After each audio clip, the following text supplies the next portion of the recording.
Building projects on local farms could be quite a social event years ago. Pages from the Past takes us to a time where neighbors helped neighbors to get the job done. Richard Holmes explains in this narration. In early Howard County, a new barn was not a new experience to most farmers, for they and their fathers had all been to a few barn raisings. For such an event, the family needing a barn would call in relatives, friends, and neighbors from miles around to help. Men would come with their wives and children, bringing their own tools and tackle. Although much hard work was involved, these barn raisings were looked forward to as a party and a break in the tedious routine of early farm family life. To raise a barn, each mammoth frame section was laid out on the ground and the beams of chestnut or white oak were pegged together. Then the gathering of 50 or so men wielded pike poles to lift, shove, and push the sections into place. It didn't take more than a day for a barn raising. With the manpower donated as a free communal effort, it was the obligation of the owner of the new barn to provide plenty of food and drink for all. At noon, everyone ate on trestle tables of the holiday meals served up by the women. Soup with dumplings, ground meat sausages, pickled cabbage, potatoes, applesauce, and apple butter slathered on fresh baked bread would have been typical. But even such good food could not keep the men from their work for long. The new barn, 60 feet by 40 feet, rose to the sound of many hammers ringing, the workmen shouting orders to each other, and the voices of the children at play. At last the new barn was finished. How fresh and new the timbers looked, and the sun shining through the cracks highlighted their newness. Barns were usually painted red with ochre powder mixed with oil to provide the red color and protect the chestnut boards from the rain and weather. Barn raising in Howard County, a step back in time. From the pages of Howard County Past. Now, what was life like for some women on the farms? Well, we explore that subject in this week's edition of Pages from the Past. Richard Holmes narrates. In early Howard County, the farm wife seldom got off the farm. She was a housewife who kept the fires burning and was the overseer of the money that was needed to pay the mortgage. With her bonnet and long dress, she made sure the eggs, butter, and chickens were ready for sale on the huckster's weekly visit. She made sure the kids did their share of farm chores and headed off to school on time. A lot of seemingly little things were part of a farm woman's daily work, like putting wood in the kitchen stove dozens of times each day, cleaning the soot from the old kerosene lamp chimneys, and washing the milk cans and milk buckets each evening, which was difficult because there was no running water, only that which she carried in buckets from the spring. Then there was the taking the cream off of the milk to be stored in crocks in the dark, cool cellar of the spring-fed little building called the spring house. This was to get ready for butter making, and she had to see that the old butter churn was clean and made ready. Monday was always wash day, and after scrubbing the week's clothes in a tub, they were hung to dry on several clotheslines. Afterwards, they all had to be ironed by hand. The mother was the custodian of the poultry and even spent time milking the cows when the menfolk were working in the fields later than usual. The mother supervised the garden, which consisted of planting, weeding, and the gathering of the new crop of vegetables like these freshly dug potatoes. Lunches had to be packed for school, and dishes had to be set out and washed and dried after each meal. And there was always sewing and the cooking of meals. There was never a moment to rest for the farm wife in early Howard County. A step back in time. From the pages of Howard County Past.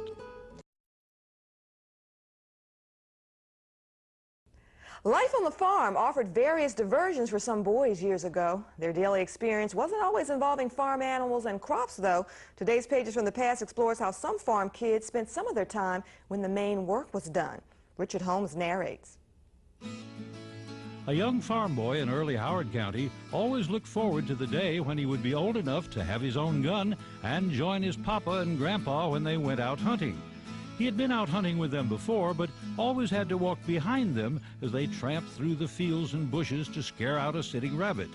Before the young boy was allowed to bring his gun on a hunting trip, he practiced shooting at some pigeons as they flew out of the barn or at a target. The family might have had rabbit hounds that were trained to track and chase rabbits. They could track them in the briar patches where it was tough walking for the hunters. They also hunted squirrels. The late fall months gave an opportunity for every farmer to find a few spare days to hunt. The mother in the family was always ready to cook a rabbit or squirrel dinner or pot pie, provided the men skinned and cleaned them in time. Success in deer hunting provided the family with meat for the winter. With a wide variety of animals to hunt, there was always a new adventure awaiting the young farm boy in early Howard County when Papa or Grandpa said, "Let's go hunting." A step back in time. From the pages of Howard County Past. Roller skating was a pastime for some Howard Countyans years ago. One nearby rink provided this diversion for local residents. We learn more about this facility in this edition of Pages from the Past. Richard Holmes tells us the story. From 1948 to 1976, Howard Countyans flocked to Vernon's roller skating rink in Oella, just across the street from Jay's Country Corner store. The rink drew people from all over Howard and Baltimore counties and was conveniently located at a trolley stop. The skaters loved talking to the owner, Vernon Bush, and his wife, who they affectionately called Mom and Pop. For about 5 years, Vernon's rink had their very own Hammond organist, Sam, who commuted up here from North Carolina every Friday and played through Sunday. Recorded organ music was played earlier in the week. Vernon's always did special skates, as demonstrated here by some skaters in 1905. There was the bunny hop, the hokey pokey, the ball Jones, the Kentucky steel, the reverse skate with changes occurring after the whistle was blown, and of course the couples only skate, for which the lights were turned down low and the rotating mirror ball in the ceiling reflected all over the rink. For safety, there were floor guards with whistles who skated backwards around the rink with the skaters, keeping an eye out for trouble and helping up those who had fallen. There were 2 weddings on skates at Vernon's, joining couples who had met at the rink. When the rink finally closed on June 6, 1976, the skaters who had taken up a collection previously held a ceremony in the center rink and presented Mom and Pop Bush this engraved platter. Vernon Bush wanted to build a $500,000 roller rink on Route 40, where the Toys R Us is located today, or at the corner of Frederick Road and Oella Avenue. Unfortunately, he could never get the zoning change for either location. After lengthy proposals, he finally gave up and retired. Vernon's roller skating rink in Oella, a fixture for 28 years and a fond memory of countless Howard Countyans. A step back in time. From the pages of Howard County Past.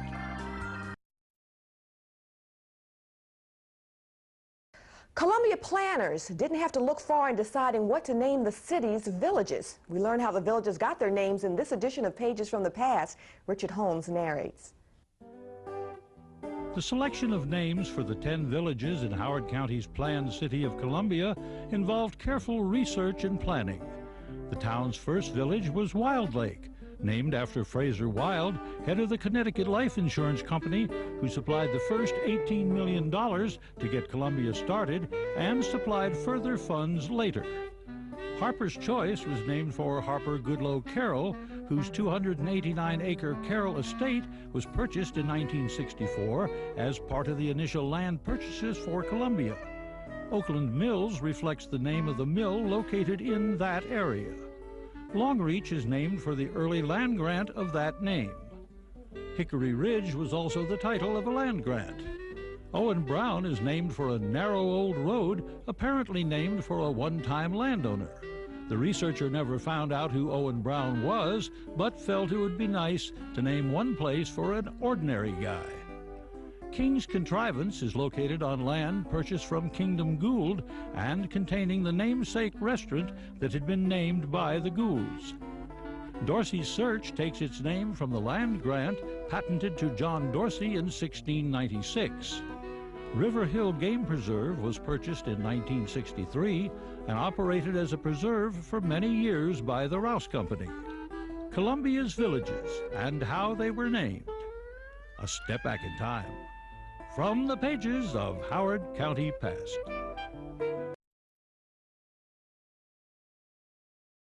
Today's edition of Pages from the Past takes us down the aisle. We learn what marriage ceremonies were like in Howard County during the 1800s.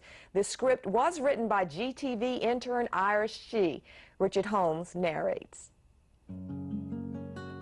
Wedding customs in early Howard County might seem like the thing of fairy tales.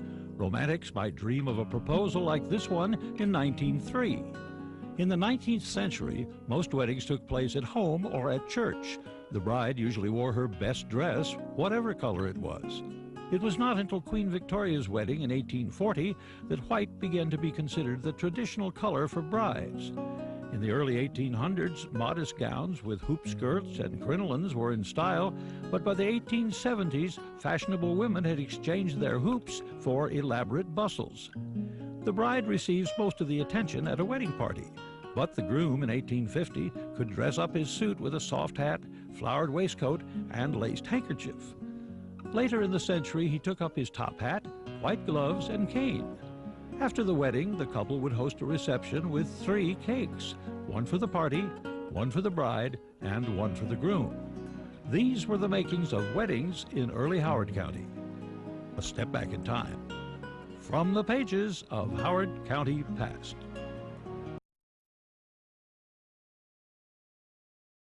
Well, we've taken you to this location before, but now we have more memories of a familiar place. Today's Pages from the Past takes you back to a time when kids and their families rubbed elbows with the likes of the Three Pigs and Goldilocks. Richard Holmes tells us more. For over 30 years, the Enchanted Forest on Route 40 in Howard County's Ellicott City provided the young at heart a storybook land of fairy tales come true. The Enchanted Forest was created in 1953 with exciting places to visit and familiar nursery rhyme characters to see. You could watch the 3 pigs build their house of bricks and thwart the big bad wolf, or enjoy the rabbits in the Easter Bunny house. It was fun to listen to Willie the Whale laugh as you tickled him under the chin.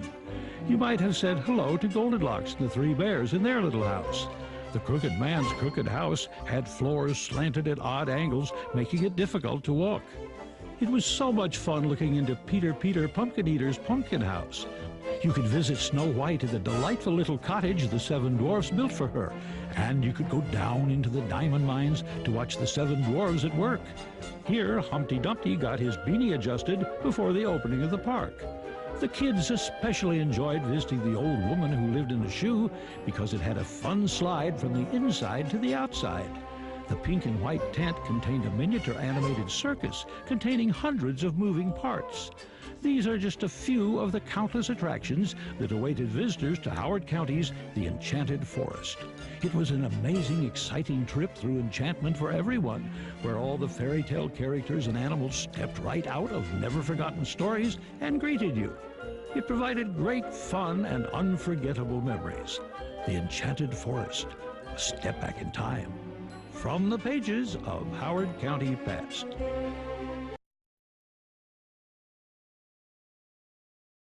Before the new town of Columbia, a nearby neighborhood was making a name for itself. Pages from the Past takes us to an area that blends the old with the new. This script was written by GTV intern Robert Warner. Richard Holmes narrates. Over 40 years ago, when Columbia was only in the planning stage, there was a 355-acre section of farmland owned by farmers Jim and Bertha Brown south of Route 108. At that time, this property was used as a cattle farm for a local beef market in Ellicott City. This was soon to be set apart from Columbia as a neighborhood in and of itself called Beaverbrook. Even through early development of the neighborhood in late 1957, the cattle farm was still in operation. Looking at Beaverbrook in 1960, you wouldn't know whether it was a farm or a neighborhood. Sitting on 5 acres of land in the center of Beaverbrook are most of the original farm buildings. Here still stands the original farmhouse, which was erected in 1885. This makes Beaverbrook one of the few neighborhoods in Howard County that possesses such a historic structure. In 1960, 6 years before the death of Jim Brown, Don and Jeff Sakura moved into the farmhouse. They watched Beaverbrook begin to take shape, including the farm's original Bass Lake, now commonly known as the Beaverbrook Pond. This pond was used as a watering hole for the cattle that roamed the land years before. From the time Beaverbrook was established in 1957, the pond, farmhouse, and even the chicken coop have remained a significant historical feature of the neighborhood. Beaverbrook, a step back in time. From the pages of Howard County Past. One local corner business has had many lives as it changed hands. Pages from the Past takes us to an Ellicott City corner where the sounds of music and theater once took center stage. Richard Holmes narrates. Ellicott City's old 125-seat Ellicott Movie Theater on Main Street was built in 1941 by Isaac H. Taylor of Taylor's Department Store. The theater existed as a movie house until the late 1960s. It was then vacant until it reopened in the early 1970s as the Superstar Disco Theater Club. The new owners invested a lot of money in sound equipment and flashing lights under plexiglass. Unfortunately, on March 19, 1974, the disco was robbed of $17,000 worth of sound equipment and ceased operation. In 1982, Betty May's On Stage Productions, a teen theater troupe, took over the theater and renamed it the Little Theater on the Corner. They lasted almost 10 years, folding in 1991. After sitting vacant for almost 2 years, in February 1993, the Ellicott Theater became a combination movie house and comic book shop called Lewis and Carroll's Comics and Cards. However, it closed the next year. In December of 1994, Jill Porter spent considerable money in turning the Ellicott Theater into a repertory movie house showing artistic, second-run, and classic films, but it closed after only 7 months. In November of 1995, the theater reopened as the Ellicott Theater Center for the Arts under the direction of Tony McGuffin. Plays and concerts were well attended. However, the building was sold in August 1977, and the new owners wanted the theater for their own use, thus forcing the closure of the Center for the Arts. The new owners were John and son Pazlowski, who had the little shop Precious Gifts next door. They combined their little shop with the theater, and ever since the theater marquee has said Precious Gifts. Ellicott City's old Ellicott Movie Theater, a step back in time. From the pages of Howard County Past.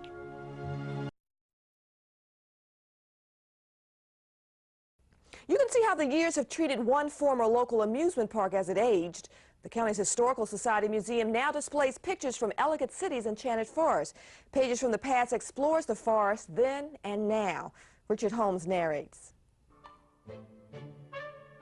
Today, Howard Countyans know the Enchanted Forest is a shopping center on Route 40 in Ellicott City, with Old King Cole standing atop a sign listing the merchants there.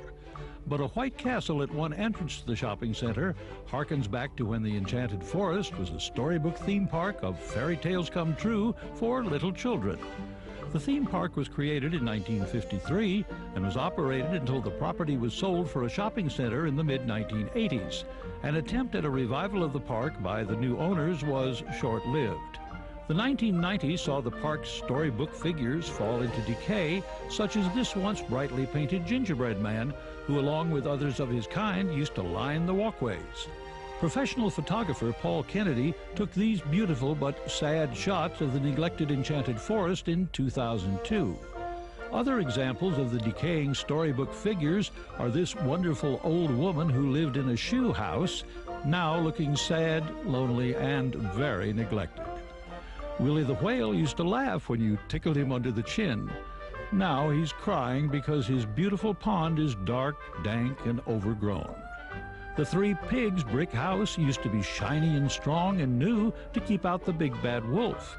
Now their house is uninviting and the forest is overgrowing it. The crooked man who walked a crooked mile lived in this pretty crooked house. Now the forest is closing in on it from all sides. Goldilocks visited this lovely house of the Three Bears, but now the yard is overgrown with weeds and the house needs a new coat of paint. Today, inside the park, we see the backside of the castle and towers with the trees and bushes starting to obscure it. Mother Goose is now looking through the tall weeds to find her goslings and the ugly duckling. As we peer through the mist to say a sad, fond farewell to our fairy tale friends from our early childhood, let us remember the beauty that was once Howard County's Enchanted Forest. You did indeed enchant us all. A step back in time from the pages of Howard County Past. Howard County residents have seen their share of parades over the decades. Pages from the Past takes us to some of the ceremonies that had local men and women on the march. Richard Holmes narrates. Ever since the Revolutionary War, parades have been held throughout our country. The earliest photos of a parade here in Howard County are these snapshots from a family scrapbook taken on Ellicott City's Upper Main Street in the very early 1900s. These photos were not identified as to the occasion for the parade. Finally, we see a marching unit made up of women, mostly in white attire. These photos may have been taken around the time of the First World War. In 1924, Howard County's Farm Bureau's Trailblazers had this highly decorated float for a parade mounted on this early Model T Ford truck bed. An early band that was in demand for parades was the Glenwood Community Brass Band, looking sharp here in their fancy uniforms. In 1943, the Memorial Day Parade in Ellicott City saw these Maryland Minutemen marching up Main Street just past the corner at Columbia Pike. Also, from the World War II era, we see this Ellicott City Volunteer Firemen's Association unit marching up Main Street as part of the Service Flag Dedication Parade that ended with this ceremony before a street full of onlookers. In 1946, Howard County citizens turned out in force to attend both the I Am an American Day Parade and the deactivation ceremony for Company F of the Maryland State Guard in Ellicott City. Parades in early Howard County. A step back in time. From the pages of Howard County Past. Howard County fairgoers can see more than animals, contests, and amusement rides during the county fair. There's also some marching going on. Richard Holmes tells us why in this edition of Pages from the Past. The Howard County Fair wouldn't be complete without its annual parade during Fair Week. Fair visitors and exhibitors alike lined up in advance on the parade route to view the many and assorted parade participants. First, the parade watchers would hear and see the costumed ringmaster on the reviewing stand with the public address system mic in his hand, announcing each parade unit as it passed by. Always leading off the parade was the Baltimore Colts, now Ravens, marching band. Sometimes the fair officials marched in the parade dressed in old-time costumes, much to the delight of the crowd. Maryland politicians always rode sitting up on the back seat of open convertibles.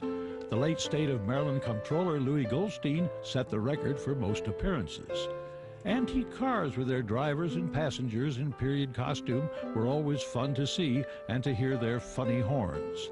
The flag units always elicited a hand-over-the-heart salute from everyone when Old Glory passed by.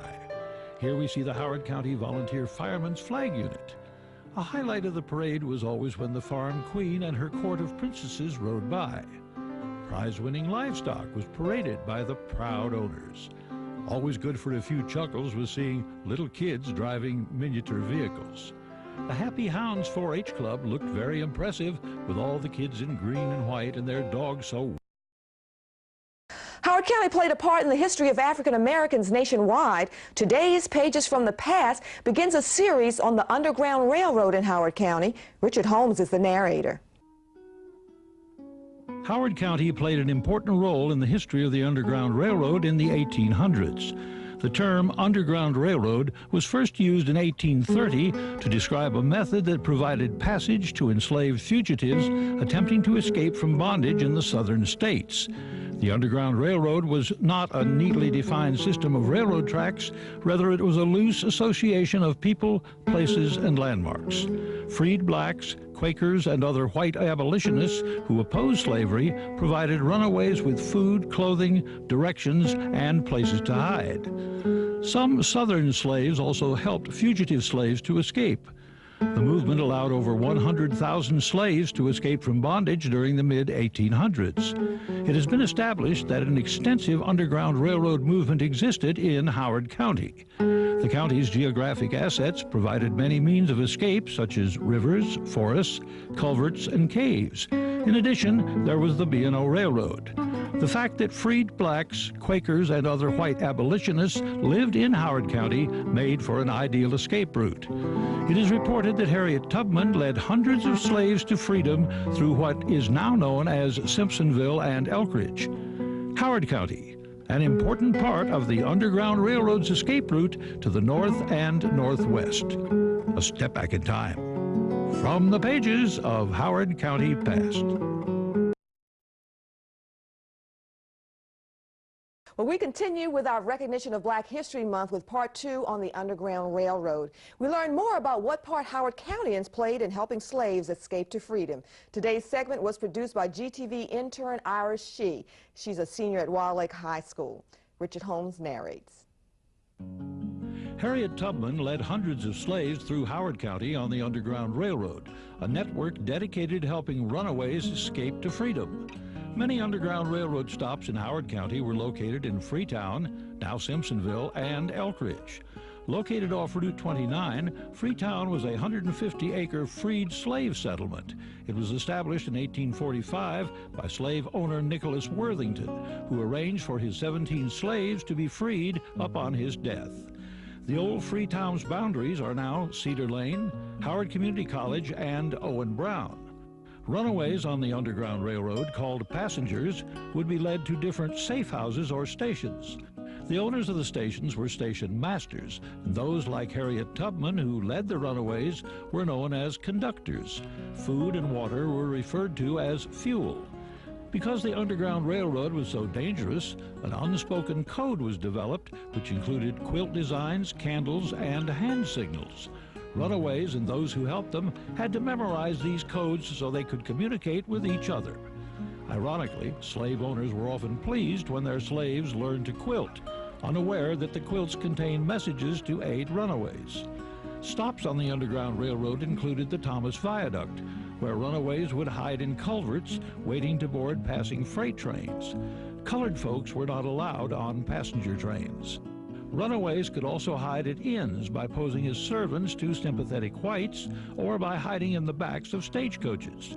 Today, Freetown Road, Harriet Tubman Lane, and the Locust United Methodist Church, which was founded by free blacks, are all that remain of Freetown.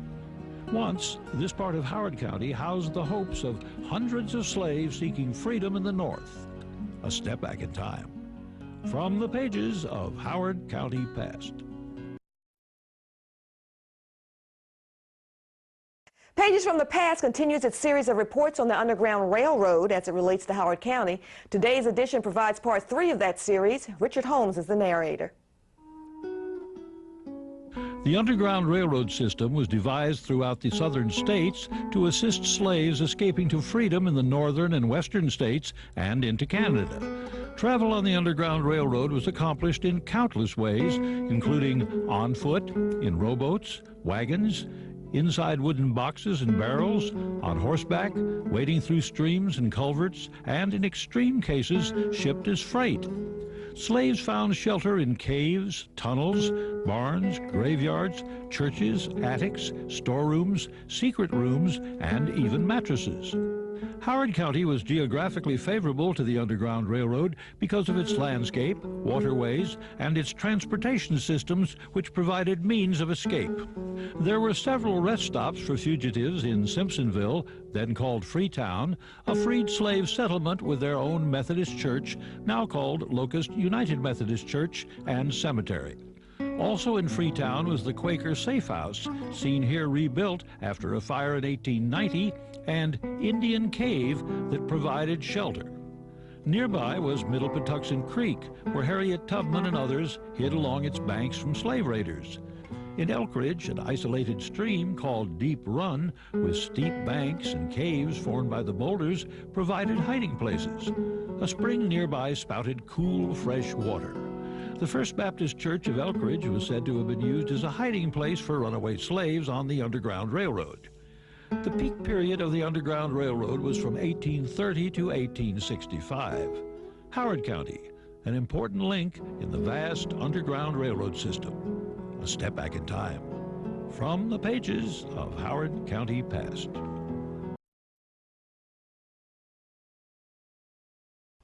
Pages from the Past concludes its series of reports on the Underground Railroad. Today the focus is on safe houses in Howard County. Richard Holmes narrates. Because the Underground Railroad, a system devised to aid escaping slaves to freedom in the North, was both secretive and dangerous, few records were written about its whereabouts. Mainly secondary sources such as oral interviews of direct descendants of slaves or traditions passed down by African-American churches are all that remain. Oakland Manor in Columbia was mentioned in a number of accounts as being a rest stop.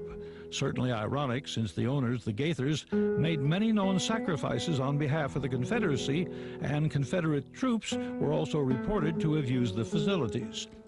The Red House Tavern in the Lisbon region of Cooksville was mentioned as a place where fleeing slaves hid in stagecoaches stopped there.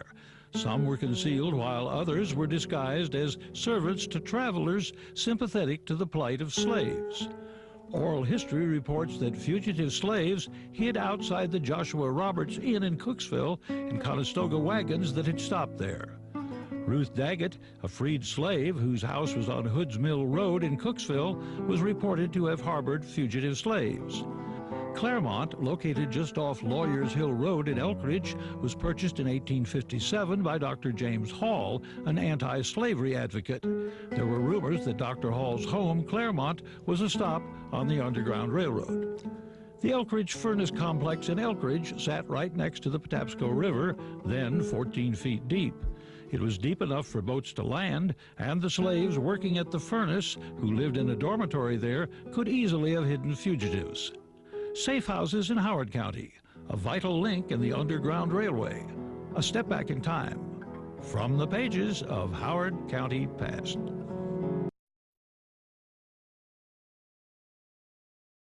Large landowners made Howard County their home decades and decades ago.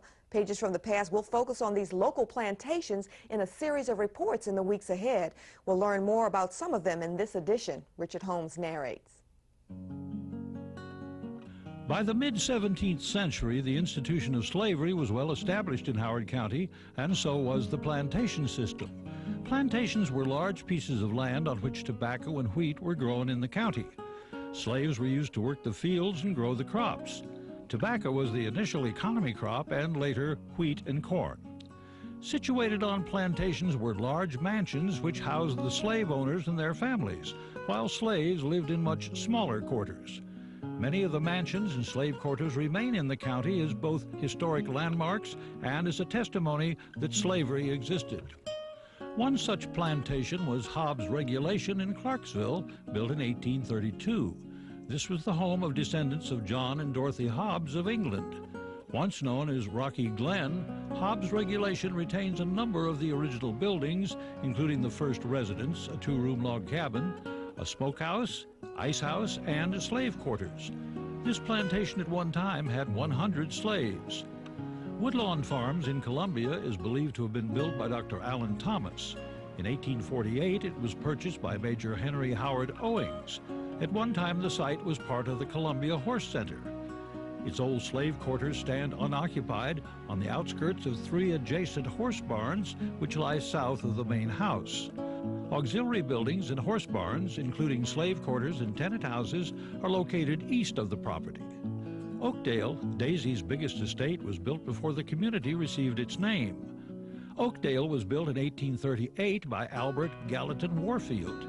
It is said that Albert Warfield was not a man in favor of slavery. In fact, he established a custom of freeing his slaves on their 40th birthdays. Plantations in Howard County. A step back in time. From the pages of Howard County Past.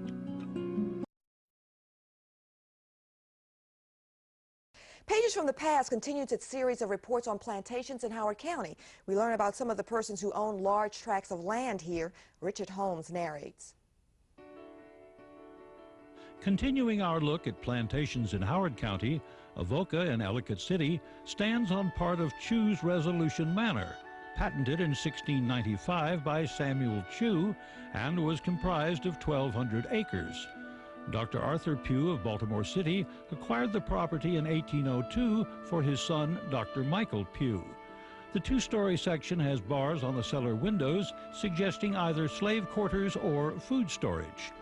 This small stone building at Avoca could have been used for a number of things, including a slave dwelling. The type of fence around it and the water trough under the fence suggest that its most recent use was to house livestock. The history of Grey Rock in Ellicott City is tied to the history of the Dorsey family, whose members own numerous tracts of land throughout Howard County. The first documented owner of Grey Rock was Thomas Beale Dorsey, Jr. Grey Rock was located just south of his brother Caleb's estate, named Three Brothers. This building at Grey Rock, with its 3 sets of front doors, indicate that it was probably used to house slave families. At Mount Joy in Ellicott City, the main body of the house was constructed by Dr. Arthur Pugh, Jr. about 1810.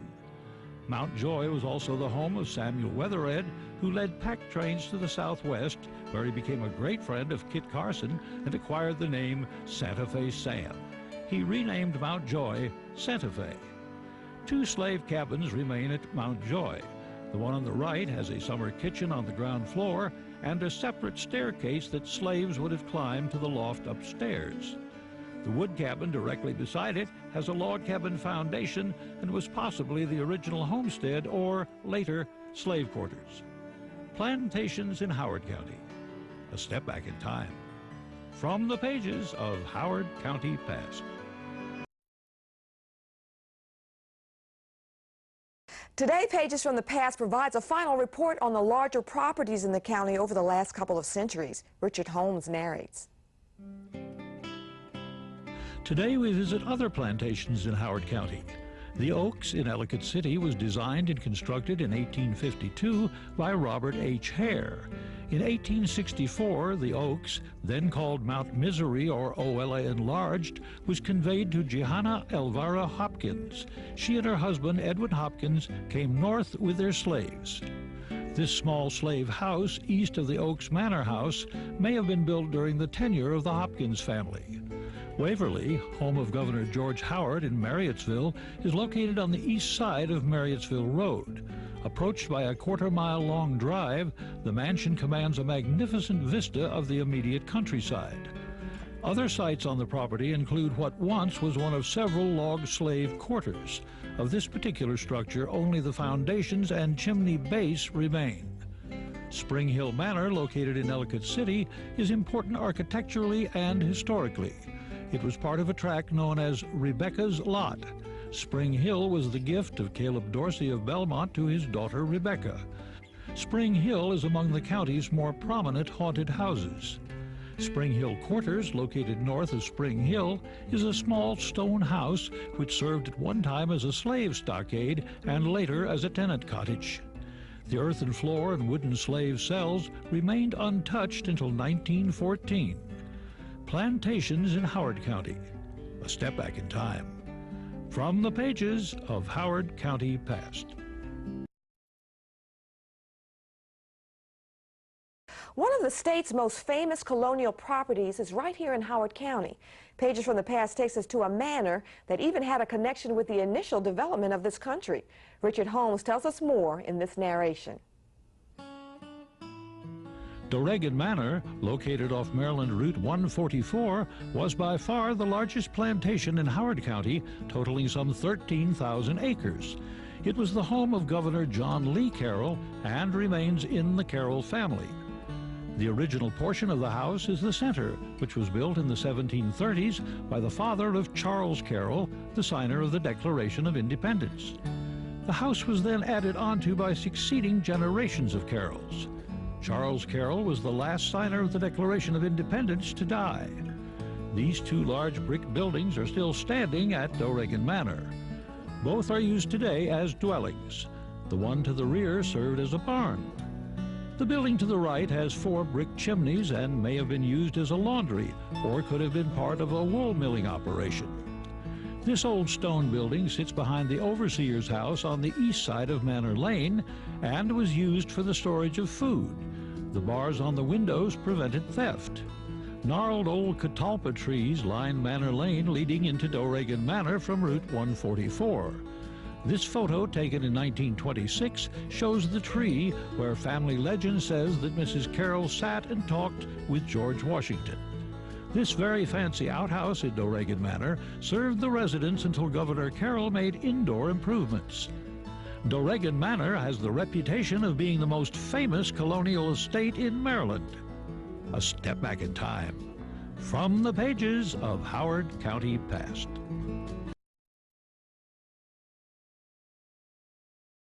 Howard Countyans have enjoyed parades over the years. Various communities have put on such events for the neighbors. Pages from the Past takes us to one such parade in Columbia. Perhaps the most unorthodox event in Howard County takes place every 4th of July in the village of Harper's Choice in Columbia.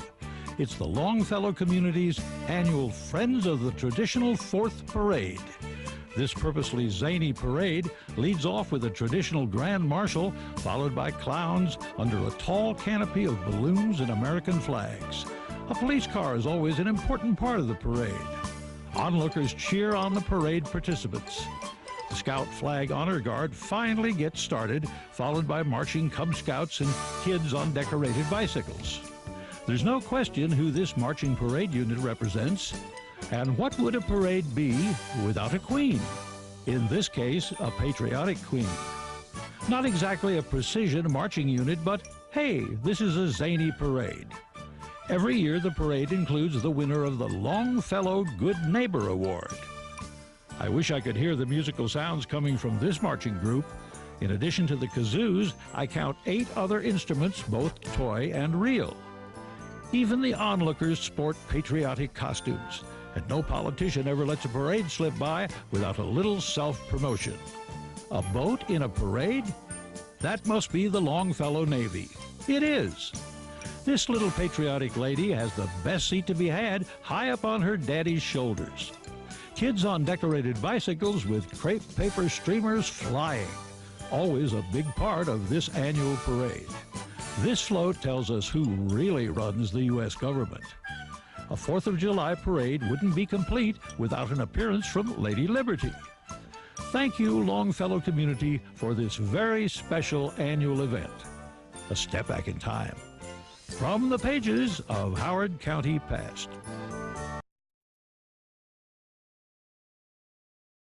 Walking in a Columbia neighborhood may provide you with a study in literature. GTV intern Janelle Canty wrote this episode of Pages from the Past. The topic, naming of the streets in Wildlake. Janelle is a senior at River Hill High School. Richard Holmes, as always, provides the narration. James Rouse's Columbia began as a sought-after community that would be the epitome of a better urban, suburban America. His plan called for 9 to 10 villages, more than 30 neighborhoods, and close to 1,000 streets. This vision captured the imaginations of many, including Fraser B. Wilde, a past board chairman of the Connecticut General Life Insurance Company, which provided the initial funding for Columbia.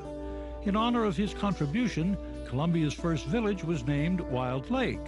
Its 3 neighborhoods are named for famous writers, according to Columbia's master plan of honoring the works of writers and artists.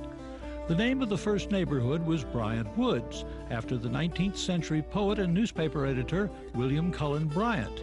His name and poems were the inspiration for streets such as Cullen Terrace, Midsummer Lane, and Waterfowl Terrace. Faulkner Ridge, the second neighborhood, takes its name from William Faulkner, a famous 20th century author of short stories and novels. Jason Lane is named after a lead character in his novel, The Sound and the Fury.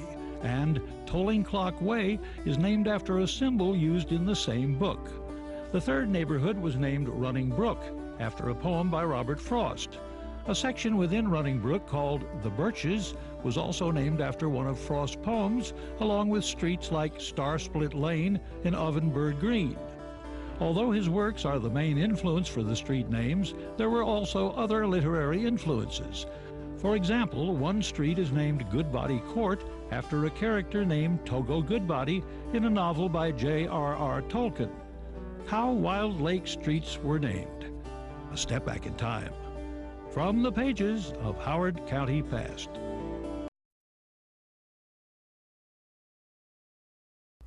Well, how does a city celebrate its birthday? Pages from the Past takes us back to an anniversary celebration that brought residents to the streets. Richard Holmes narrates. On Saturday, June 20th, 1987, Columbia concluded its year-long celebration of its 20th anniversary with a giant parade. The Columbia 20th Birthday Hometown Parade was made up of 92 different mobile or marching units. The parade led off with Columbia founder Jim Rouse as the Grand Marshal, leading a string of dignitaries in open convertibles. Jim Rouse then took his position on the reviewing stand to cheer on the parade participants. Naturally, the first organizational parade unit was the Columbia Association. Their employees all carried placards, each mentioning one of the countless amenities that Columbia has to offer. This Maryland National Bank float was a real standout among many grand ones. This beautiful float certainly leaves a long and lasting impression. Once a vital part of Howard County's library system, sadly, the Bookmobile is no more. Here comes the Fire Department Flag Honor Guard. Their units are always ready to serve and protect us around the clock. This Washington Post entry has to take the award for being the most ornate in the parade. We may have lost the Baltimore Colts, but their band played on. This type of parade unit never fails to be a crowd pleaser. The Antique Motor Club of Baltimore is fun to watch, from the earliest of cars to the old reliable Model T Ford to several later models lined up in the parade. Nothing like hearing a band to get the excitement going. If it wasn't for the Columbia Archives saving photos, you wouldn't be seeing this show. Just to keep the parade harmonious, what better way than the singing Barbershop Quartet Association members? This float represents all of Columbia's villages. Here's a big supporter of Columbia's 20th birthday parade with this long, patriotic float. The Oriole bird flew in just for this occasion. Down from Philadelphia for the parade is the Mummers Aqua String Band, outlandishly feathered showstoppers wherever they go. Tippy the elephant almost got stuck when the parade went under an overpass. Bringing up the end of the Columbia 20th Birthday Hometown Parade were the plaintive sounds of the Prince George's County Police Bagpipe Band. This was just a small sample of the 92 units that paraded by that hot June day in 1987. A step back in time. From the pages of Howard County Past.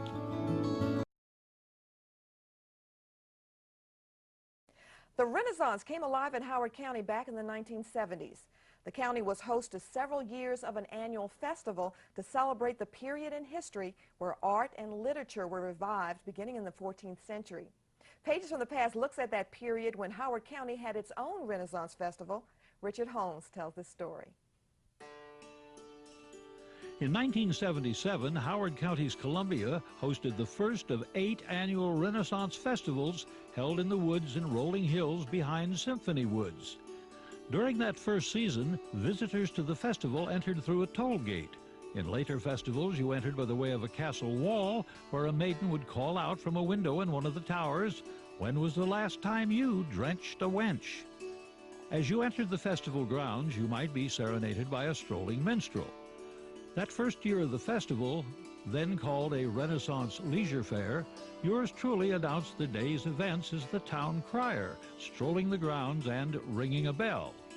Here we see what the well-dressed royal couple would be wearing to the festival. The slack rope walker was a sure bet to draw oohs and ahs from the visiting crowd. The costumed maypole dancers were a delight to see, and they always drew an admiring throng. Then there were magicians to enthrall the onlookers. Further down the lane, we see a lady juggler. She's good. The play's the thing. The audience seems enraptured at the goings-on with the king and his court on stage. A falconry demonstration kept everyone alert and was thrilling to see. A page reads a royal pronouncement to the assembled masses.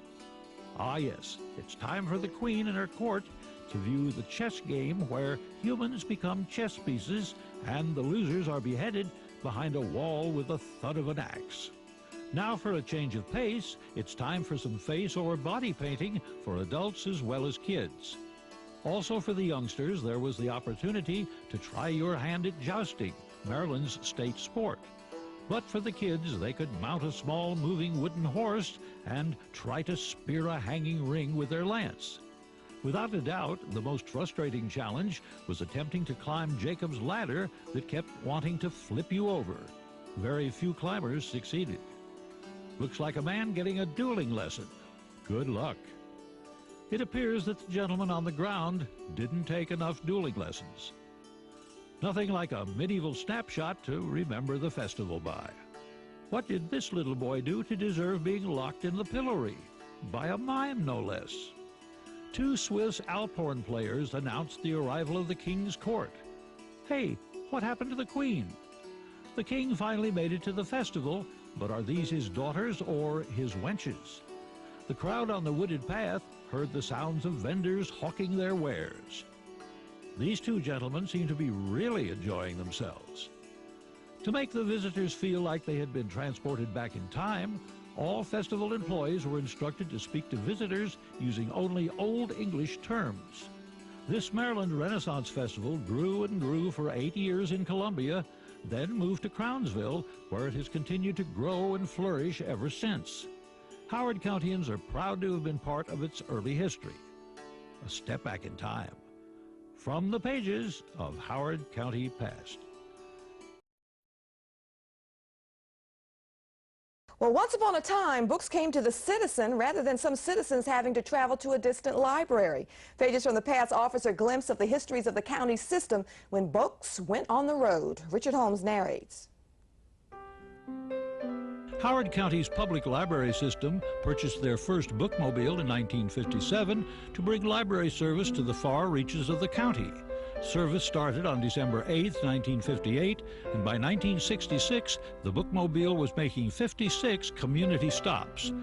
In April 1974, a mini-mobile was placed into operation to serve special populations and small residential areas in the community, thereby freeing the larger vehicle to provide longer stops in larger residential areas. The interiors of the early bookmobiles were not spacious, but they were cozy. You turn the bookmobile driver's seat around and voila, you are the librarian at your desk. Those bookmobile doors were really big ones to open. The Washington County Free Library in Hagerstown, Maryland, can take credit for having the first forerunner of the bookmobile in the nation. It was their horse-drawn book wagon first used around 1900. On Saturday, June 20th, 1987, one of Howard County's later model bookmobiles participated in Columbia's 20th birthday hometown parade. Howard County's 3 bookmobiles at one time served 51 neighborhood stops, 40 institutional stops, 10 shopping centers or industrial parks, and 9 low-income housing locations. Sadly, the Howard County bookmobile service was discontinued in April 1991. Gone, but not forgotten. A step back in time. From the pages of Howard County Past. Howard County's library system got its start back in 1938. Now, that's when the Ellicott City Women's Civic Club looked into organizing a library as one of its first projects. Now, fundraising took place in 1939, and by 1940, the groundwork was there for the county's first library. We learn more of the details in this edition of Pages from the Past. Richard Holmes narrates. On October 31st, 1940, the first Howard County Library opened in a portable school building at the Ellicott City Elementary School on College Avenue. It used 3 small rooms. In May 1943, in order to serve its patrons more conveniently, the library moved to a rented store building at 8111 Main Street, Ellicott City, directly across from the old Patapsco National Bank. With this move, Lena Baker Burgess was appointed supervisor for the library. She served in that capacity for 20 years, retiring in 1963. By the 1950s, she had a staff of 3. When Lena Baker Burgess bought a 1954 Ford, she turned it into a traveling library, taking books to people further out. In 1957, the first of 3 bookmobiles was acquired to reach all residents in all corners of the county. Early in 1960, the library again outgrew its location and was moved from Main Street to rented quarters above the freezer locker located at the corner of Frederick Road and St. John's Lane. With steady growth in the county's population and the library's book collection, a permanent library building was constructed at 9429 Frederick Road and dedicated on May 5, 1962. In 1979, it was renamed the Miller Branch Library. Howard County's library system in its formative years. A step back in time. From the pages of Howard County Past. Howard County's library system expanded during the 60s and 70s. Library officials even put their show on the road. We continue with part 2 in our series on county libraries. Richard Holmes narrates. The Howard County Library System's first permanent home, built in 1962 on Frederick Road near Plumtree Drive, was dedicated on May 5th of that year. On July 1st, 1962, Marvin Thomas was hired as Howard County's first library director. In 1966, the library opened a reading center in a room at the Carroll Baldwin Memorial Hall in Savage. In 1968, the library opened a rental location for a library at the Wildlake Village Center in Columbia. 1969 saw the library open a second reading center in the old firehouse on Church Road at Main Street in Ellicott City. A newspaper article of the day was headlined, "Shh, this library's a secret." This branch library suffered an acute recognition problem. Most people didn't know it existed. A former librarian said the floor creaked and felt unsafe when the library first moved in. In 1974, a bookmobile called the Minimobile was purchased to serve special populations, institutions, and small residential areas, thereby freeing the larger bookmobile to provide longer stops in larger residential areas. By the late 1970s, the library system was literally bursting at the seams, and in January 1976, the Long Reach branch opened in a rented storefront in the Long Reach Village Center. A third bookmobile was acquired in February 1979 to service neighborhood stops, daycare centers, and institutions. In 1979, the Howard County Library on Frederick Road was renamed the Miller Branch Library in honor of the Miller family who donated land on which it was built. Howard County's expanding library system. A step back in time. From the pages of Howard County Past. You could see business was booming for the county's library system in recent decades. Pages from the Past ends its 3-part series on the county's libraries with a look at this recent past. Richard Holmes narrates. Plans for a central library in Howard County were being developed as early as 1965. The Central Library in Columbia opened to the public in January 1981. New features included an automated circulation system, expanded seating and audio-visual area, and a large meeting room available for public use. With the opening of this new central library, the nearby rented branch locations in Wildlake and Long Reach were closed. In 1982, the Howard County Library System rented a house in Lisbon. It replaced a volunteer community library housed at the Lisbon Elementary School. In 1989, it moved to a nearby shopping center. In 1984, the Howard County Library System offered personal computers for public use.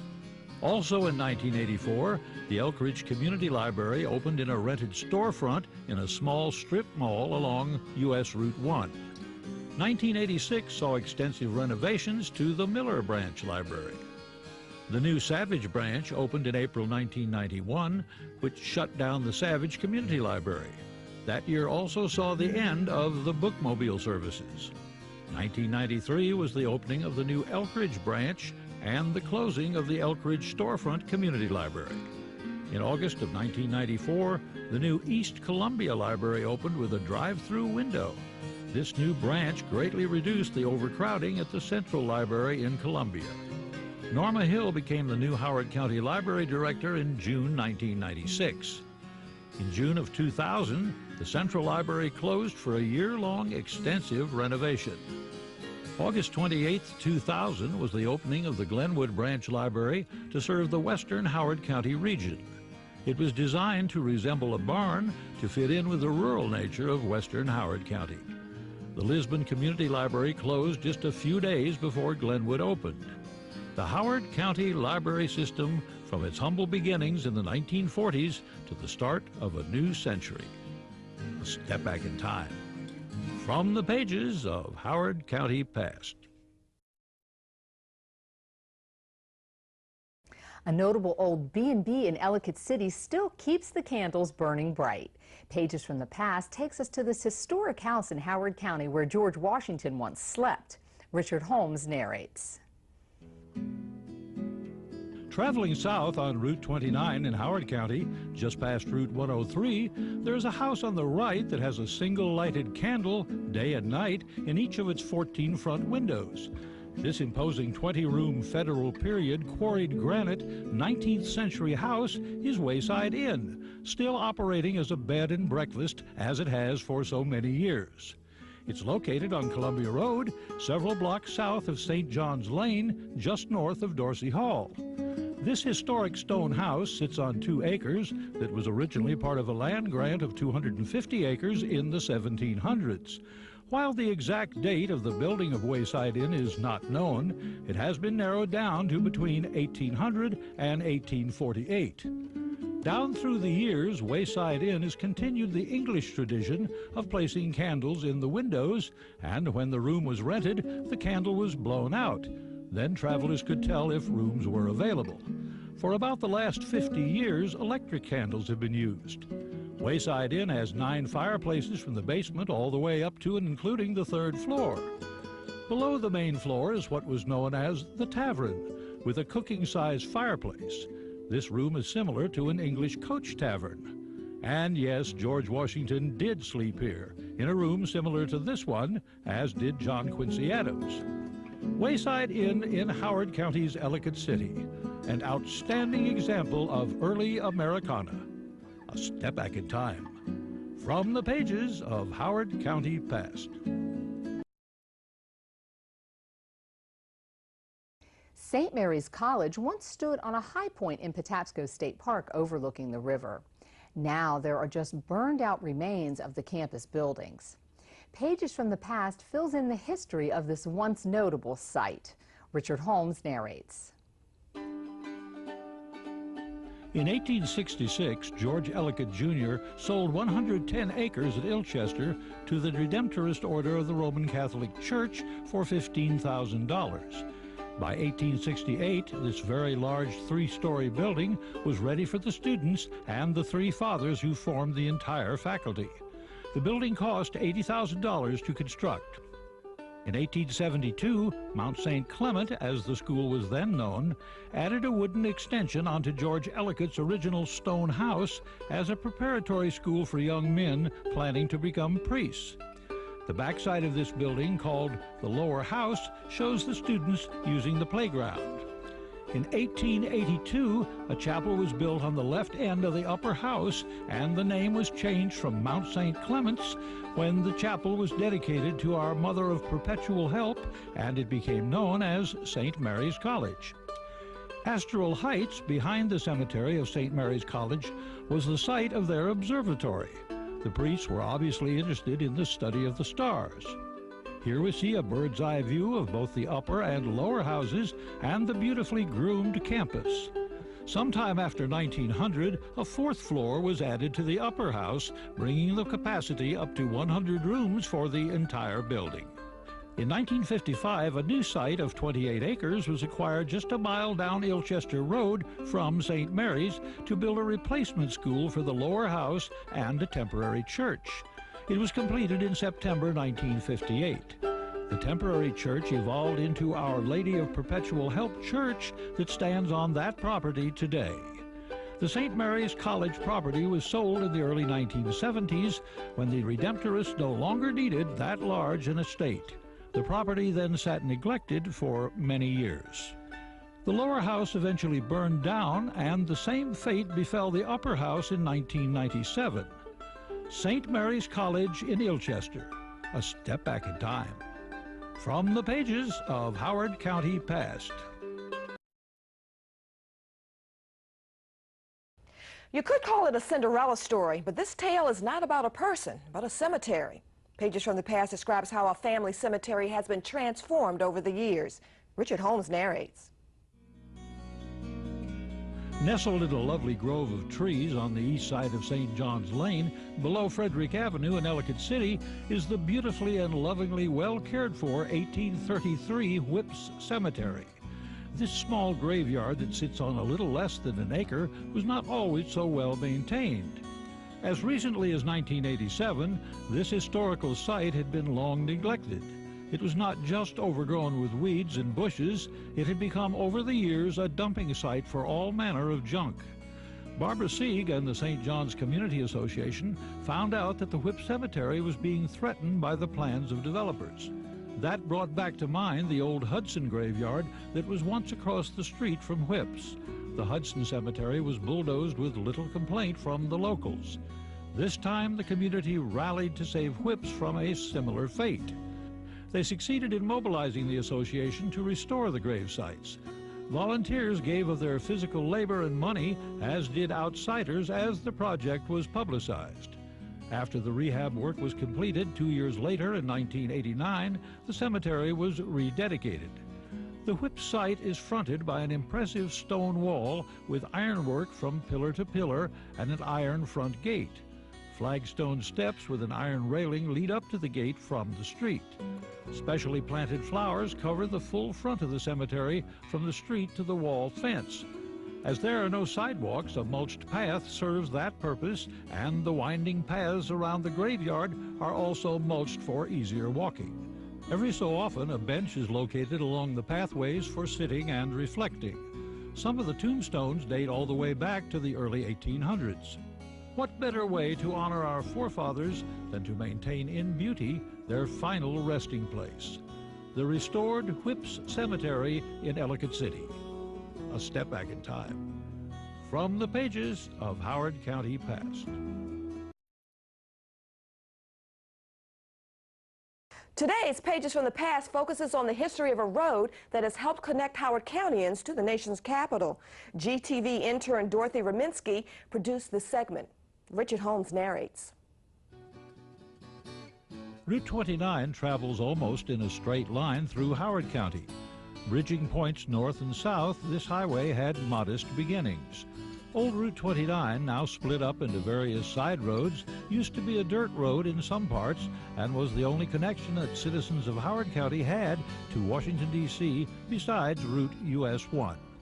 Old Route 29, known then as Columbia Pike, began at Main Street in Ellicott City, going south past Tongue Row and 2 miles up the hill where it followed the same path it does today, then taking a sharp 90-degree turn to the west on what is now Route 108. After World War II, maps show that the county decided to have it completely paved because more Americans had cars than ever before. In 1949, the State Roads Commission authorized about $1 million for the completion of this project. During the 1950s, construction on the current Route 29 began, and Columbia Pike was renamed Old Columbia Pike, the name it has today in parts of Howard and Montgomery counties. Route 29 remained a modest 2-lane road until the late 1960s, when it was expanded to 4 lanes.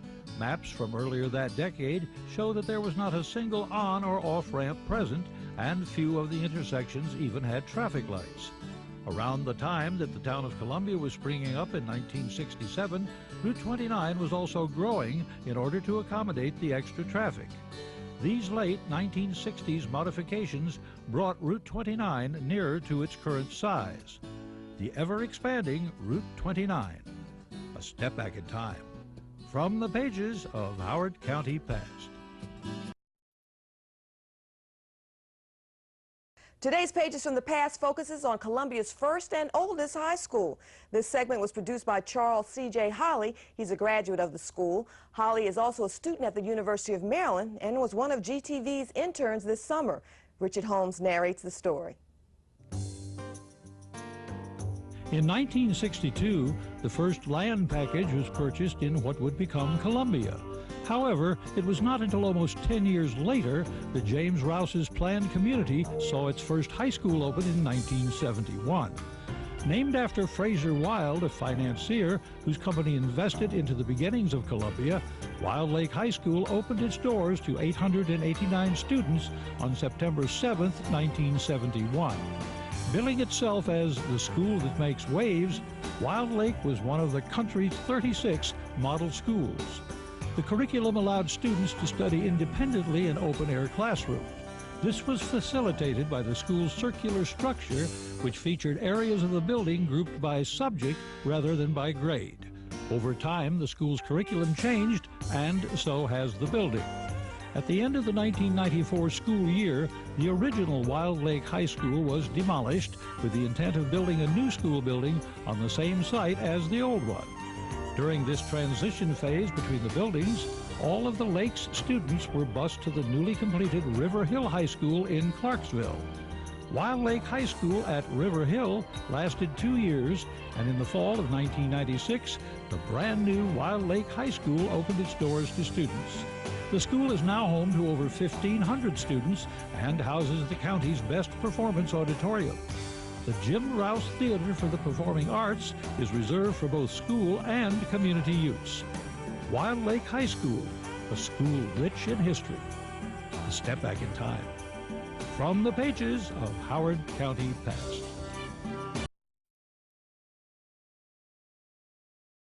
Well, one faith community has been on the move over the centuries. We follow the movement of this group in this edition of Pages from the Past. Richard Holmes narrates. Ellicott City's old former First Presbyterian church building that sits next to the courthouse on a plateau overlooking the city actually had very humble beginnings in Thistle Mills, present-day Illchester. A mission congregation was started there in the 1830s, and a chapel was built for them by the Thistle Mills, whose head was a member of the congregation. By 1843, the congregation decided to move 2 miles up the Patapsco River to the growing town of Ellicott's Mills. In 1844, they built this, their first permanent building on Capitoline Hill, or Mount Misery as some called it, next to the courthouse. In 1894, excavations were begun to expand the basement Sunday school room.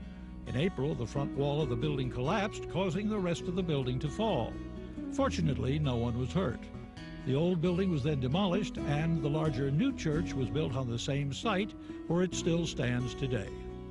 The building is of Gothic style and was mostly built of local granite. The windows and pews were donated by members, keeping the cost of the building to $8,000. Here we see an early photo of the Reverend Dr. Henry Branch, pastor, at the dedication of the new church, December 23, 1894. In or around 1919, the front of the church was changed. Pews were removed to allow the installation of a used pipe organ. The organ was placed in front of a rose stained glass window depicting 2 cherubs. This building is one of Ellicott City's outstanding pieces of architecture, having been sketched and painted by many artists. By 1957, the congregation had again outgrown its building's seating capacity, and in 1959 moved to its present site at the intersection of Route 29 and Route 108 on the outskirts of Ellicott City. The old church up next to the courthouse was then purchased by Mrs. Alda Hopkins Clark and presented to the Howard County Historical Society as a memorial to the late Judge James Clark. It is still used by the Historical Society as their museum. The former First Presbyterian Church on Capitoline Hill. A step back in time. From the pages of Howard County Past. Today's Pages from the Past looks at how Maryland fared during the Civil War. We take a look at how the state, and Howard County in particular, dealt with its divided loyalties between the Confederacy and the Union during the war between the states. This segment is part 1 of a 2-part series. Richard Holmes narrates.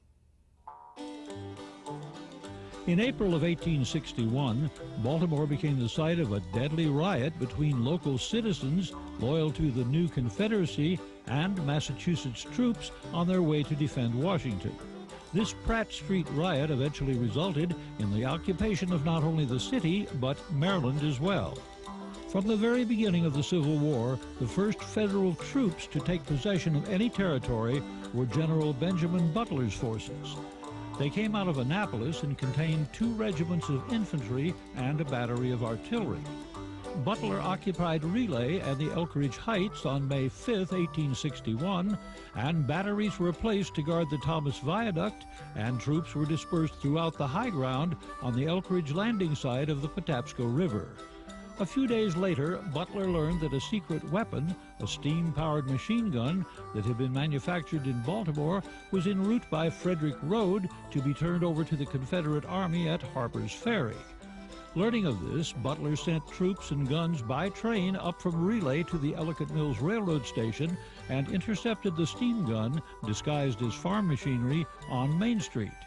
Unfortunately for the Union side, the inventor, Mr. Dickerson, escaped with some essential components and the only knowledge of how to make the steam gun work. So the gun was loaded on the train and taken back to Relay, but no one ever figured out how to make the gun work. Known as the Winan steam gun, it was reputedly capable of firing from 1 to 500 rounds of ammunition a minute, which was certainly amazing for that period in history, and of course of great interest to the North. The early years of the Civil War in Howard County. A step back in time. From the pages of Howard County Past. Today, Pages from the Past continues its series on Howard County's involvement with the war between the states. Today we learn what happened when Marylanders took up arms. Richard Holmes narrates. During the Civil War, sympathies for both the North and South were divided evenly in Maryland and Howard County. For the Confederate cause, almost an entire company of cavalry was raised in 1861. These men went across the line and joined Company K of the 1st Virginia Cavalry. They were led by a Lieutenant Gaither and later commanded by Gus Dorsey, who took command of the 1st Maryland Cavalry later in the war. On the Union side, a company known as the Patapsco Guard was recruited in Ellicott's Mills. This is Allen Fort, who was a sergeant in that company. They did military police duty in Maryland and Pennsylvania. In 1861 and 1862, the major elements or goings-on of the Civil War were troop and supply movements along the B&O Railroad. The main branch goes all the way up past Cumberland, and the Washington branch splits off at Relay and crosses the Thomas Viaduct to Elkridge and goes along the eastern border of the county to Washington, D.C. Troop movements were constant. Guard detachments were everywhere, and there were a considerable number of garrison troops throughout the area, but no real conflict. The tense years of the Civil War in Howard County. A step back in time. From the pages of Howard County Past.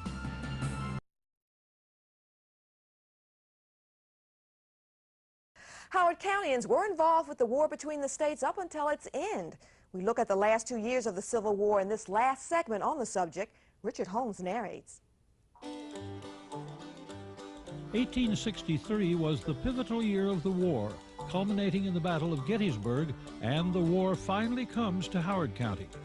In June of 1863, the Confederate Army crosses the Potomac River and heads for what terminates the Gettysburg Campaign. As Jeb Stuart's cavalry was moving through Howard County, they collided with a northern unit from the Eastern Shore, the 1st Eastern Shore Infantry, at Cooksville on May 29, 1863. And that is probably the only true skirmish or battle we can claim here in Howard County. In 1864, the Confederates invaded again, this time led by Jubal A. Early, who was confronted by Northern troops along the banks of the Monocacy River in July of that year. General Lew Wallace stripped the defenses of Baltimore and went out to meet Early to try and save the city of Frederick. After this battle was over, the Confederates launched a cavalry raid through the upper tier counties of Maryland that culminated in the burning of the governor's house and the destruction of several railroad bridges and trains north of Baltimore. Johnson's Confederate Cavalry Brigade crossed the B&O Railroad near Woodbine, and he stopped for lunch at Doregan Manor, where he enjoyed a visit with the post-war governor of Maryland, John Lee Carroll. He then continued on marching his men until 9 or 10 o'clock that night, when they camped at Triadelphia. The next day, he began his march through southern Maryland to Point Lookout, where he had planned to release Confederate prisoners being held there. On April 15, 1865, President Lincoln's funeral train, taking his body back to its final resting place in Springfield, Illinois, made its first stop in Baltimore.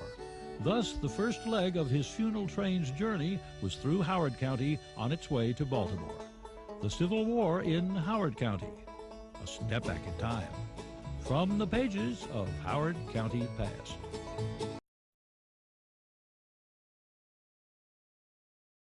Today, Pages from the Past takes us to the town of Relay. We find out how horses had a role in the naming of that community. Richard Holmes explains in this narration. The little town of Relay sits across the Patapsco River from Elkridge, hugging the hillside along that protected river and the woodlands of the Patapsco Valley State Park. Relay, located at the Baltimore County end of the long stone-arched Thomas Viaduct Railroad Bridge, got its name from the earliest days of railroading. On May 24, 1830, the first section of the Baltimore and Ohio Railroad opened from Baltimore to Ellicott's Mills, a distance of 13 miles. Originally, trains were horse-drawn wagons which ran on wooden rails covered with iron bands. Since the distance between the two towns was considered too great for a single horse, a fresh horse known as a relay was necessary about halfway through the journey. The name Relay was first given to the spot where the change of horses was made, and later to the Relay Railroad Station and the surrounding area, which became the small community of Relay. The first successful steam engine in the United States, the Tom Thumb, raced a horse-drawn rail car from Relay to Baltimore on August 28, 1830. However, the drive belt slipped from its wheel at the height of the contest, and the steam engine lost the race. On May 24, 1844, Samuel Morse in Relay tapped out that immortal message, "What hath God wrought?" to the nation's capital, the world's first telegraphed message. After the Thomas Viaduct was built, Relay became known as Washington Junction, a name that did not last. Relay's beginnings, a step back in time. From the pages of Howard County Past.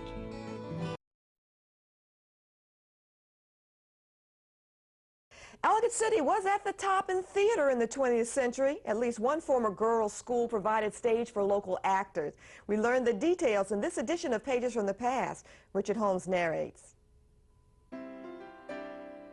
In 1938, a group of young people recruited from all the major little theaters of Baltimore dedicated themselves to the task of forming a summer stock playhouse in what was left of the Granite Temple of Learning, once known as the Patapsco Female Institute.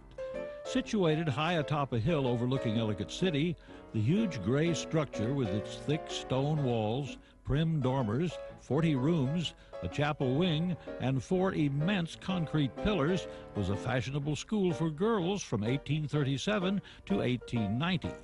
After the school closed, it became successively a boarding house under the name of Berg Alnwick, a popular summer hotel, a residence, and finally abandoned as a white elephant. 100 years after it was built, the building was born anew as the Hilltop Theatre when they gave their first performance of The Vinegar Tree on July 6, 1938. The decaying structure proved to be a daunting task for the young thespians.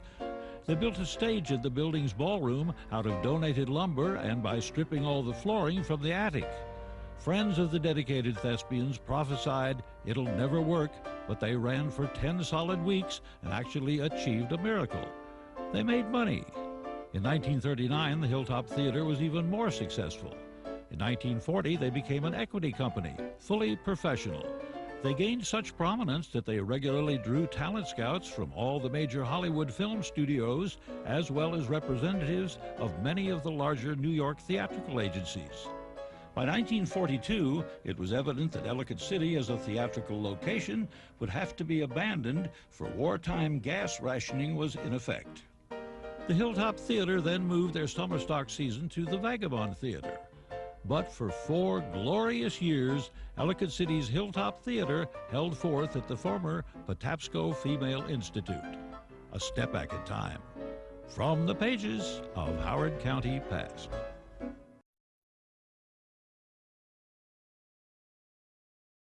Where roads meet, some towns developed. Pages from the Past begins a series of reports on communities located near crossroads. Richard Holmes gives us the details. Howard County's little community of Dayton lies at the intersection of Ten Oaks, Green Bridge, and Howard Roads. Here it is seen in an aerial photo from the early 1950s. This small village was surrounded by many prosperous farms. Dayton's first of 3 general stores was Maloney's, on the site of the current Crossroads pub, which also was once a general store. Maloney's General Store, built soon after the Civil War, had a town meeting hall upstairs. Over the years, it also served as a theater and a church, among other things. It is also thought that the old store building also served as a stagecoach stop. Dayton's post office has moved several times since its original location in 1864 in Harper's Store on Howard Road, near its intersection with Linthicum Road. Around 1920, it moved to Maloney's General Store, where it stayed until the 1960s. Leonard Hobbs, owner of Hobbs Service Station on Ten Oaks Road, has deep roots in Dayton. His father had a wheelwright shop and his grandfather a blacksmith shop on the site next door. Here we see Dayton school children circa 1923 at the Dayton Crossroads. The buildings in the background are, from left to right, the wheelwright shop and Maloney's General Store. At one time, Dayton had 1 school for Caucasians and 1 for African American children. When the 1-room school for the white children burned down, this 2-room schoolhouse was built to house them. It was located diagonally across the road from today's Crossroads pub. It was torn down in 1988. The Dayton class of 1928-31 shows the clothing and hairstyles of the day, but 2 of the boys have bare feet. One of Dayton's earliest churches was Brown's Chapel for African Americans. It was also a school for their children. The original portion of the church was built in 1875. Dayton, one of Howard County's crossroads communities. A step back in time. From the pages of Howard County Past.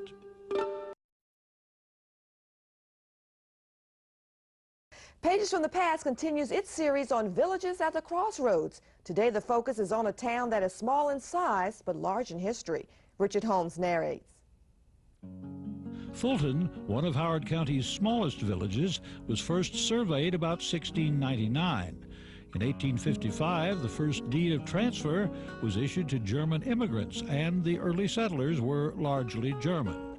Fulton is located on Route 216, just 2 miles west of Route 29.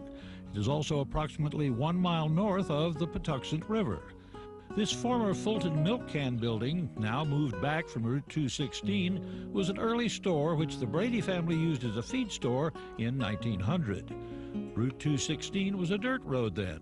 Today, this building is a hair salon. The Bradys later moved their store to this building, and the post office was also located there. It is also housed an insurance firm, a feed store, Mrs. Mary Stour's wonderful antique shop, and in this photo, a pottery shop. The old Hall Shop building on Hall Shop Road was a general store and post office in 1876. Around 1900, it became a blacksmith shop run by John Hall and a co-worker, Herbert Hall. They continued until 1929, when they started selling Fords and later Chevrolets. The Fulton post office was located in this small frame general store at one time, and then later in this trailer, just prior to the current brick post office built in 1984. There is only one schoolhouse left standing in Fulton. It was known as the Pindell School. It's located at the corner of today's Route 216 and Pindell School Road. The school was long ago converted into a home, as you see it pictured here. The community of Fulton has only one church. It is the St. Paul's Lutheran Church on Route 216, 2 miles east of Route 29. It was dedicated in 1871. At that time, half the services were in German and half were in English. On January 1st, 1933, a new church was erected. Additions were made to the building in 1957 and 1992. Fulton, a village at the crossroads. A step back in time. From the pages of Howard County Past.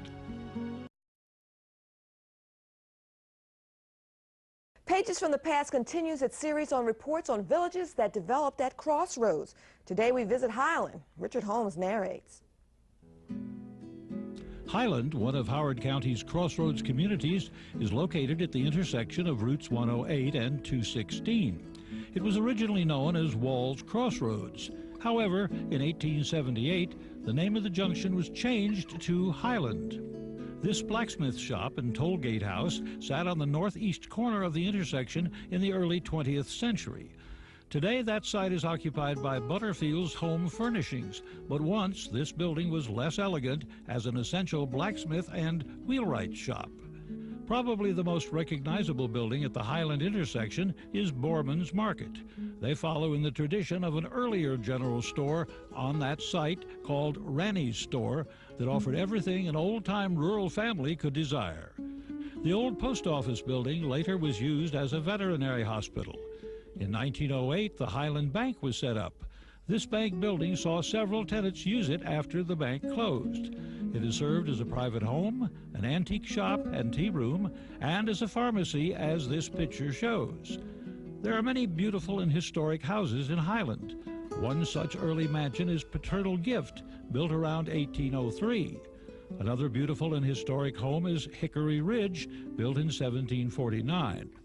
The first church built in Highland was St. Mark's Episcopal Church in 1874. Additions were made in 1884. The next church built in Highland was Mount Zion United Methodist Church in 1877. Additions were made in 1950.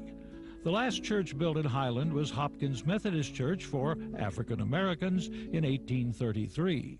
In 1901, the church burned down and this new church was built. Highland, a crossroads community, a step back in time. From the pages of Howard County Past.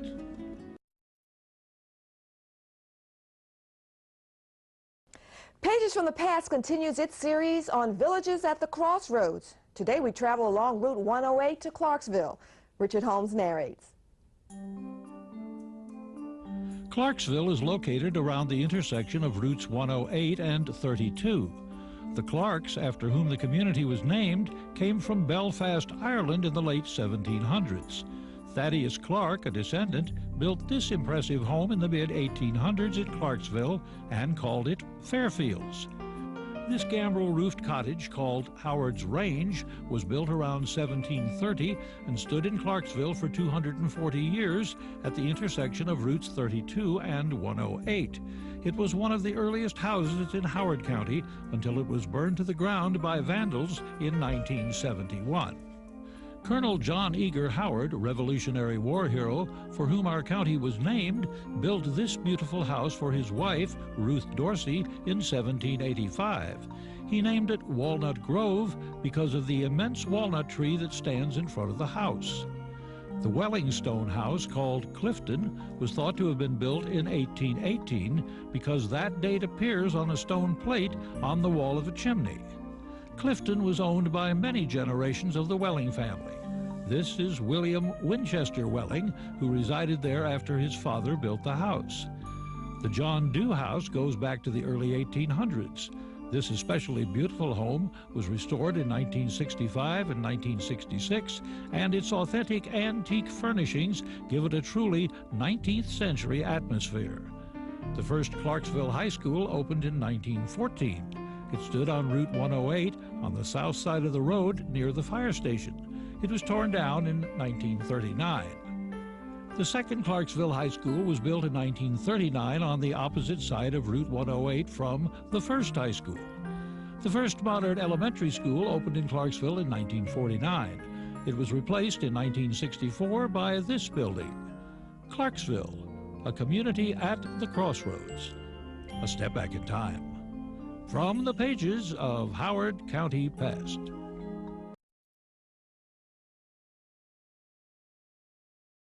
Pages from the Past is off to another village at the crossroads. This time we travel to Simpsonville. Richard Holmes is the narrator. Although Simpsonville no longer exists as a crossroads community, clues to its one-time importance in the past can be seen in its remaining structures, such as this one-time miller's house, and in some cases ruins, such as the ruins of the Simpsonville Mill as seen here in 1993. Simpsonville straddled hilly, wooded land bordering the Middle Patuxent River near Route 32 and Cedar Lane on the southern edge of today's Columbia. In 1792, Simpsonville, also known at one time as Owingsville, was a mill town of modest proportions. Between 1900 and 1905, the original mill was destroyed by fire. This later mill was painted by an artist in the 1920s.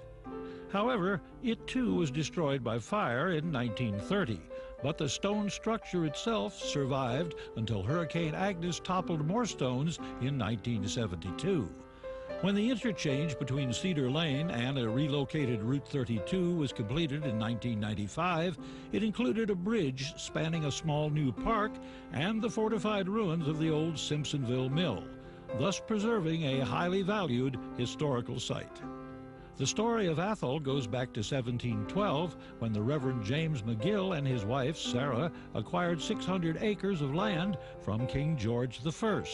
They began to construct this home in 1730, having the stones all hand-cut. The walls were 18 inches thick. It took 10 years to complete the house. During the mid to late 1800s, Victorian embellishments were added, namely a deep front porch, a cupola on the roof, and gingerbread on the second-floor dormer windows. Those were removed in the 1930s. In the 1960s, Athol became the King's Contrivance Restaurant. Simpsonville became the home of the Johns Hopkins Applied Physics Lab in 1954 and has continued to grow on its 365 acres. Simpsonville, a former Crossroads community. A step back in time. From the pages of Howard County Past.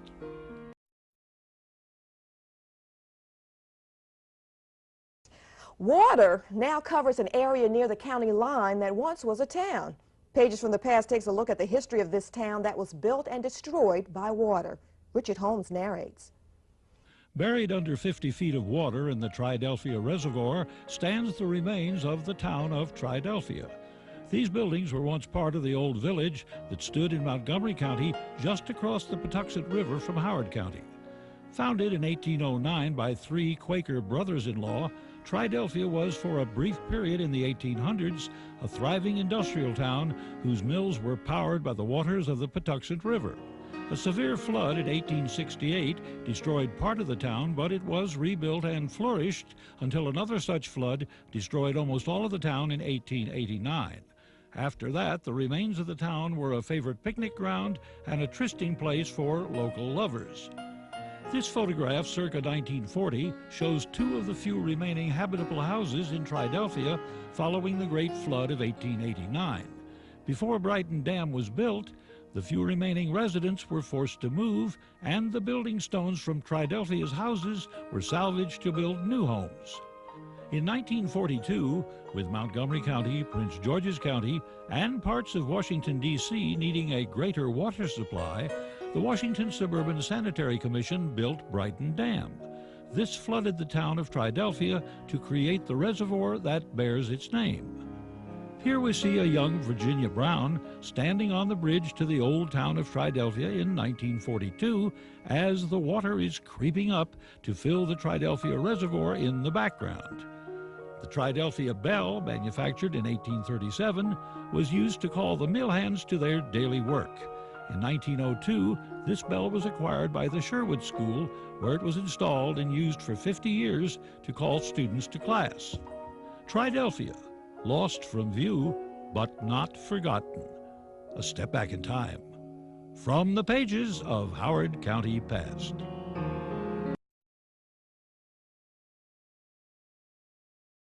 At one time, some county firefighters had a live mascot that rode the fire engine. Now, this mascot didn't say much, but you couldn't miss him when firefighters responded to a call. Richard Holmes tells us more in this edition of Pages from the Past.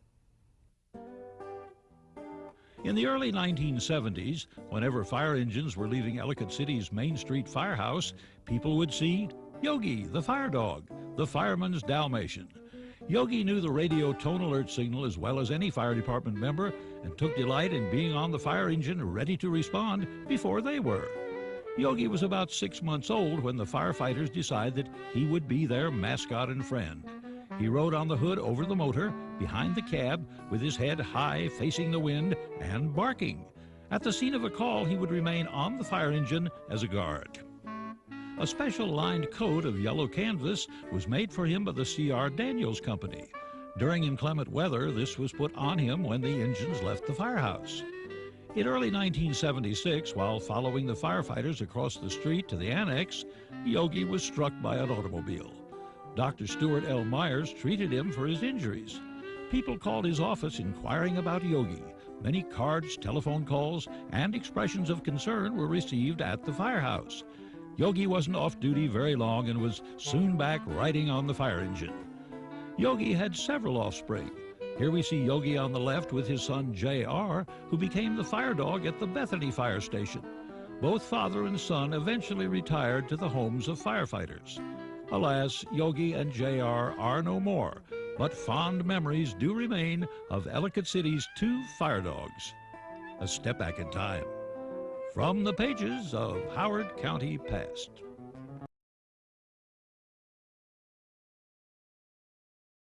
The economy of Guilford changed during the last centuries in such a way that the commerce it once generated became a thing of the past. Today's Pages from the Past takes us back to a time when Guilford was a bustling community. Richard Holmes narrates. Below this serene pond on Guilford Road in Howard County is what was once the largest granite stone quarry in the long-vanished and nearly forgotten old town of Guilford. This once bustling community was alive with mills, quarries, freight trains, and the workers to run them. It was located in the southeastern part of the county, along the Little Patuxent River north of Savage. It was a center for milling, granite quarrying, and cotton cloth production from the late 1700s through the early 1900s. A main county road ran through the center of town, and a spur track connected the town with the Baltimore and Ohio Railroad. Outcrops of granite were discovered in the Guilford area in the early 1800s, and granite became popular as building material. It was used for constructing buildings, railroads, and bridges, as well as for making curbstones and cobblestones for the streets of Washington, D.C. They also used larger stones for tombs and monuments. Here we see a giant slab of granite being hoisted out of the Guilford quarry around 1890. This photo shows the workers' housing in Guilford also around 1890. But times changed. The mills lost out to more modern ways of production. Granite eventually became less popular than cheaper and lighter stone, and the quarries shut down. The B&O Railroad discontinued operation of the spur track, and new highways bypassed Guilford. Only the churches remained and the old railroad bridge. Much of what was once Guilford was absorbed by the new town of Columbia. At the beginning of the 21st century, what remains of the old community of Guilford is a quiet residential area, a pocket of history adjacent to Columbia. There is a new Guilford Elementary School and a Guilford Community Park. The restored old B&O Railroad Bridge has become part of a new bicycle and pedestrian trail. There is still a cohesive community of Guilford today, but the townhouses and commercial buildings of Columbia threaten to obliterate it completely. The old town of Guilford, a step back in time. From the pages of Howard County Past.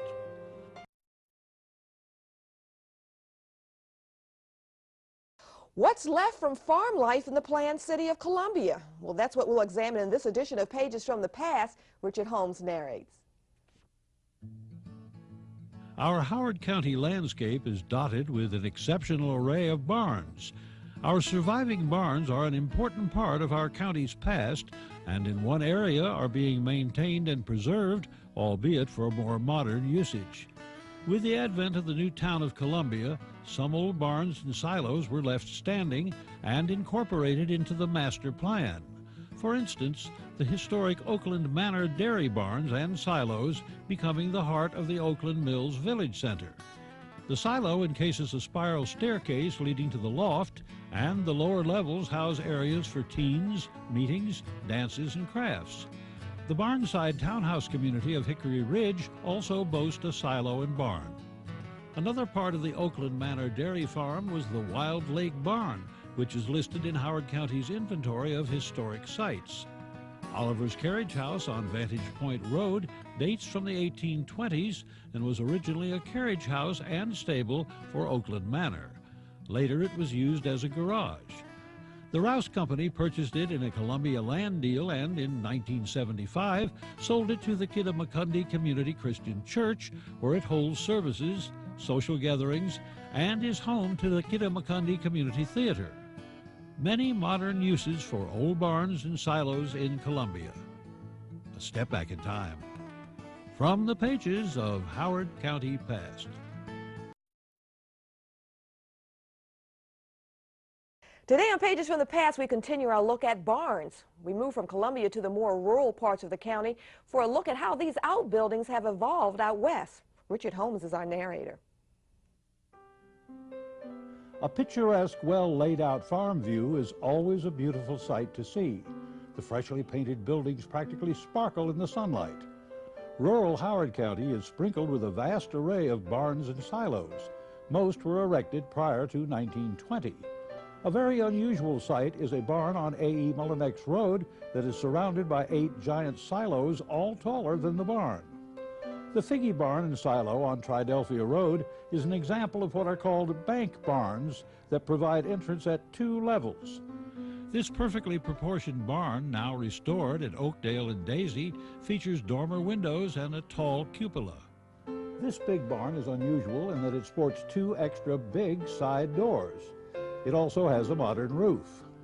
Senator James Clark's barn sheltered many a harvest and provided a resting place for horses and occasional sheep. A little unusual is this extended roof barn with both sides extended. One of the old barns on the property known as Chatham and later Dunlogan Dairy was this attractive stone barn with a circular window in the gable roof. Howard County's barns, rural landmarks. A step back in time. From the pages of Howard County Past.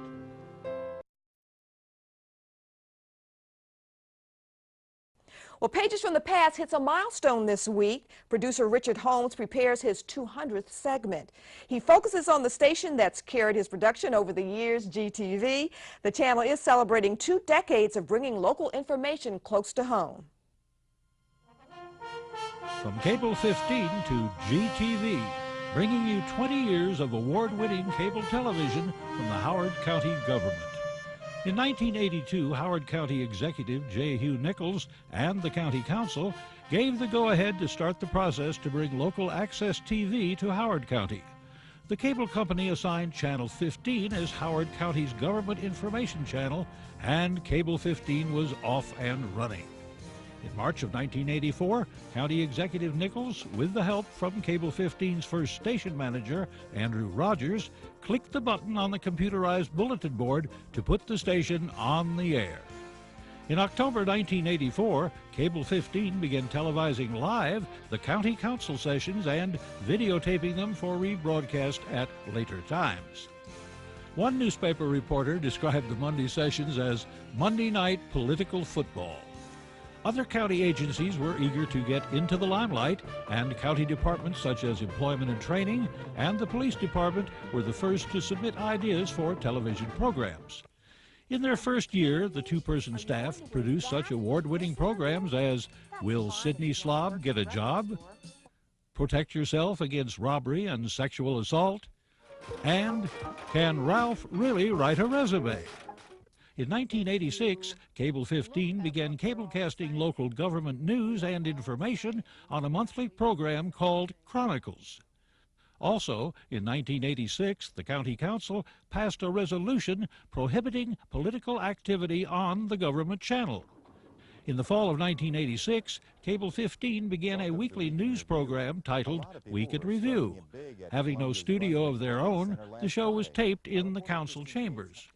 In 1990, a Cable 15 program followed the pregnancy of anchor Pia Jordan, culminating in the birth of her daughter, Christina.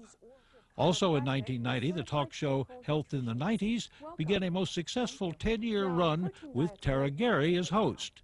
In 1992, Cable 15 launched Howard Daily, a 5-minute news program carried on the CNN headline news station.